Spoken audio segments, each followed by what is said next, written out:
yow mi ma toogaloon doon wax ak yow te nga bokk APR toogaloon doon wax ak yow te nga bokk APR te nga ma doon dugal sama bopp bi di ma jéem a yàq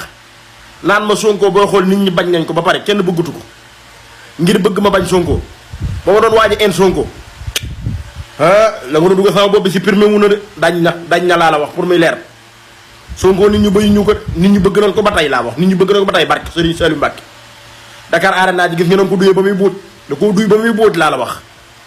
ba pare buntu bi nit ñi xajatuñ fa Sonko ñi ndaw ñi ko bëggoon ba tey ñu ngi ko bëgg ba tey ñi ko bañoon mooy ñi nga xam ne mosu ñoo nangu ñoo ko bañ rek ñi mos sa nangu doon ko bañ benn yi génn di wax waaye Sonko kenn na ko bañul ndekk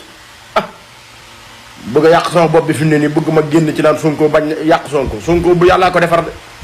ku ko bëgg a yàq yaa yàqu de waaw xool naa bu xool waaye Sonko mii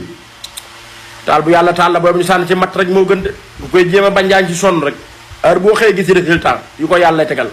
nga ne jàkk sa bët mëngum jëmm nag bu xool ne gisuma nag yàqam waaye Sonko moom doxatu gileem la kaw la jëm de ku ko bañ da ngay dee de man ke xool naa bu xool man mii maay doon waaj a en Sonko waaye xool naa bu xool waaye moom la fi yàlla teg daal booy duñ jéem a nangu Dakar Arena ji da ko duy ba muy buut waaw te nag mitin buy fayeeku nag Sonko laa xamante gis ma wax dëgg yàlla damay woote mitin waaye ku ñëw da nga joxu ñaar téeméer mu fees bay buut wax dëgg yàlla Sonko la ko yàlla defal am na ñoo xam ne bu ñu wootee gratuit kenn du ñëw leen sax boo ñëwee ma jox leen du tax ñu ñëw léegi nga ñëw boole joxe soo ñaar téeméer ba pare muy fees bay buut Sonko la ko yàlla defal Sonko la ko yàlla defal booy ba ñu nangu ko rek waaw nangu jël na ci lu bañ